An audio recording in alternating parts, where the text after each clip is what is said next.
Hey there, I am Will. And I'm Karen. We are the Skeptic and Physicians, once again coming to you live from Virginia Beach Spirit Fest here at the Convention Center. We're here all day. We're here until 6. We'd love to see you. Not much time left, so get in your car now and come on over. But there is still tomorrow. There is tomorrow too. Yes, we're here all day tomorrow No too. fear if you can't make it today. That's right. But you should come today because we're here today.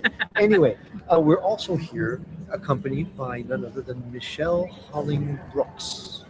Yes! Michelle, you are one of the vendors here at Spirit Fest. And before we get started talking about what you're doing here, how do you find the show? I actually am the executive contributor to Awake magazine, and so it is through that I saw like, hey, this is one. Dave talked about it, and so I was like, let me come on in. So I enjoy it. Very cool. Please say hi to Dave Trotter for us. So then, Michelle, you are here to showcase unbridled Change, yeah, that's the business. I have a new release of my first Oracle deck, and the book is out. So we're here kind of sharing that Oracle deck and that book, Trauma Informed Enlightenment, to a beautiful population and really helping to bring forward. I like to call it like that trauma informed space into spirituality, because a lot of times you can get really far out there and just kind of needing to bring feet back on the ground with some laughter. I always call it like laughing and weeping all at the same time. Like you got to bring a little levity to this journey, because wow, Oh you got to my unlearn gosh. a lot to learn. And So much. if you're not laughing, you're crying. So you gotta laugh. Just you know, to Do it together.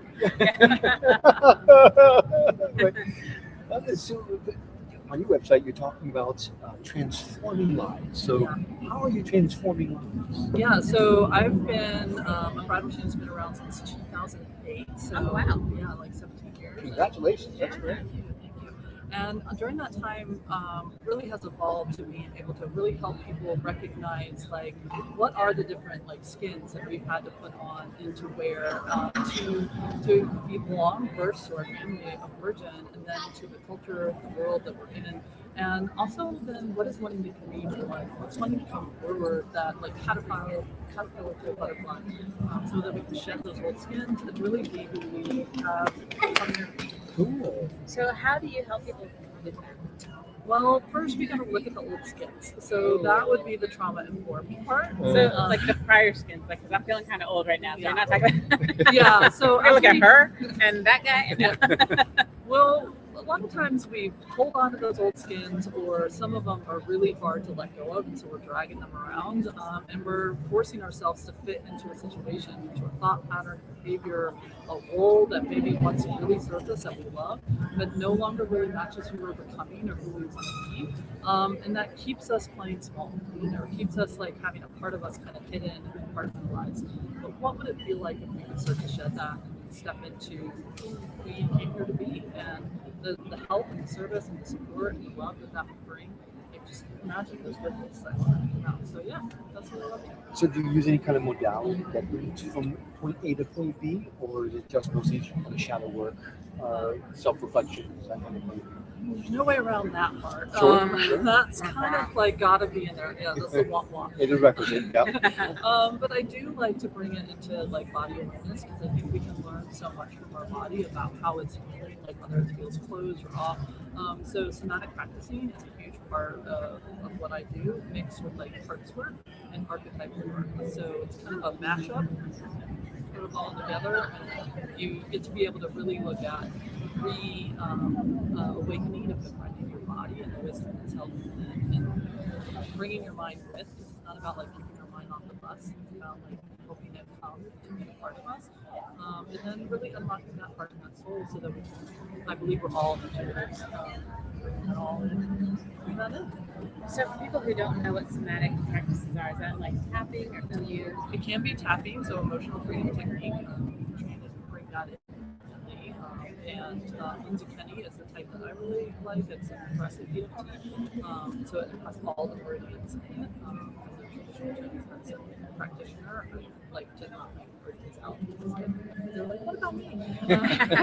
And so bringing those in there. So it could be that. And then also, it can be breath work, but I would like to caution people with breath work. Like people say, oh, take the grounding box breath.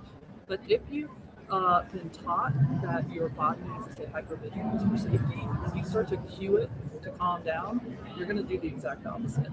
So trauma-informed approaches to these practices is super important, so that you're not like getting the body accidentally activated in a way that you don't have the ability to work with that discomfort. You bring up a really good point. Most of these modalities, people think where I can just grab that and do it on my own, but it's really helpful to have it down to help you walk through these things, because, like, you don't know. It's like the tarot deck, you got the Fool card, right? On the traditional Rider-Waite deck, the Fool is paying attention everywhere except where he's stepping. He's just about to step off the cliff, right? So that's almost exactly like these practices are. So you really kind of need a guru or a teacher or a coach, a guide, someone who's going to help you to utilize these tools the best way possible, so you don't fall off the cliff. Yeah, get you just outside of that comfort zone where you're still in that working space where you can have access to your cognitive thought mixing with that intuitive to be able to help bring the whole system here. Because we do things for, I had a mentor that told me this, for like exquisite reasons. We didn't just wake up one day and decide to like hold our breath or to like walk like this, or you know what I mean, or to have like this defensive posture. That was conditioned to us. So just telling myself, pull my shoulders back, breathe easy, do it, you know, like that's a real heavy approach to the body versus helping the body feel safe. And then intuition follows. Yeah. So now, are these practices, is it like a lifelong thing, or can you just kind of get fixed? She wants the easy button. I know. Yeah, I love the Staples easy button, but you know, I try it a lot of times. I'm like, can I hit it? I don't have an easy button. I've got a no button. No. I think like we definitely, I call them like rescue remedies. Unfortunately, you guys will be here tomorrow. You won't get my rescue. We will be here tomorrow. Yeah, 12 o'clock, rescue remedies. That's your, you have given me a speech. Yeah. You're talking. I am going to talk, and so we're going to talk a little bit about some of those ways that we can help ourselves like come back when we feel ourselves pulled out like sliders. But from there, we do have to go into the shadow work. Like we got to figure out, okay, what was happening that got me on an automatic level without my consciousness to slide apart. And then how can I help myself know that there's a different path? There's a different choice. And we got to pick the choice. So you can do the rescue remedy, but then we got to do a little bit of the work. Otherwise, we're just always putting out more fires. So if you're around 12 o'clock tomorrow, come on by and listen to Michelle's talk. That sounds pretty fascinating. It really I wonder does. if Mary Ellen will give us a break and some work. Maybe she can come do the interviews. Oh, yeah. The skeptic Mary Ellen. There's a kind of ring to that. I think there is a very good ring to that. So then, when someone comes and visits you at your table or your booth during the show, what can they expect? Well, they will see the Oracle deck and they can pick a card and see what's wanting to come forward to them. They can also like look through like the book Trauma Informed Enlightenment and see that. And then I'm also offering readings right now, like at a crazy discounted rate for vendors. So 30 minutes from What kind of readings? Oracle deck readings, or the archetypal pattern readings, which I really like certified in school, and so that's it's really gorgeous mixing with for survival works. And then a mini natal reading. I can't do a whole reading, but I can do that first house of soul insight. Like, who are you as a soul? But for that one, you have to know your own. Yeah, no, I know it.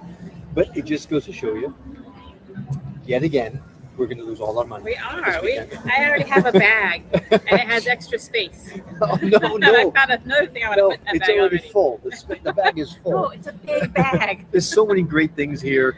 It's hard not to spend a lot of money, but it's all worth it. So it's definitely worthwhile coming. And like we've said before, everyone here is just such great people. There's such good energy. Everyone we've talked to is doing something to help heal. Yeah. You know, and that's what it's all about. Just being together, sharing that energy, helping raise each other, raise the vibrations, heal together. So thank you for what you're That's our doing. mission, right? That's like to raise this fantastic. vibration one soul at a time. Raise the Yes, consciousness yes. on the planet. Absolutely.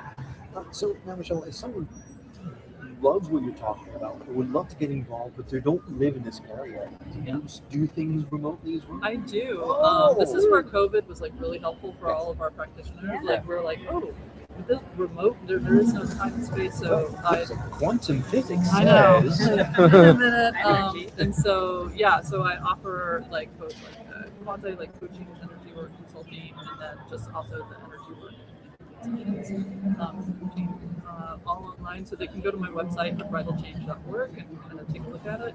End of August, I have my next like 6-week course coming up. It's Meta, so Meta meditation, loving kindness, mixed with Donna Eden's radiant circuits. Very cool. Really helping your body feel safe to like embody like joy. So that might be a fun thing. People can do it from their own home. They can do Zoom. They can just go online and like videos if they're not Zoom people.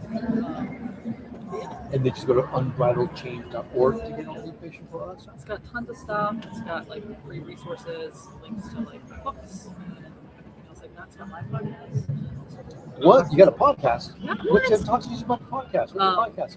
It's Soulful Practices, and so it does kind of like the little rescue remedies that you can bring to throughout your week to kind of help you like meet that week more in alignment with who you are, with that courage, like show up as you.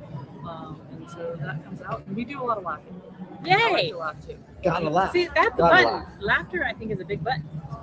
I think that is the, like, if we can bring a little bit of like levity and compassion to it, and then we can go into the Greek word that probably is there, we can have a buoyancy, right? So I love And your guys' eventually approach. you get to embody joy. Yeah. That's the best part. Kieran always says that you learn better when you're laughing. So when you're entertained, you learn better. You retain it better. So I couldn't agree with you more. Michelle, thanks so much for being on the show. This has been so much fun. Thanks for the invitation and for being here. I really appreciate it. No, it's thanks for being here and for saying hi to Dave Potter for us. And for everything you're doing for everybody out there. Absolutely. Yeah. Thank you. And thank you for watching or listening to this. If you are, again, in Hampton Roads area and you have nothing to do this weekend, this is the place you want to be. So come on by Virginia Beach Convention Center. We're here until 6 today, and we're here until 5:30 tomorrow, 10 to 5:30. So you have plenty of time to come and check everything out. It is chock full of stuff. You really want to be here. Bring a big bag. Yeah, we need a big bag. Anyway, thanks so much for watching, and we'll return you now to our regularly scheduled programming already in progress.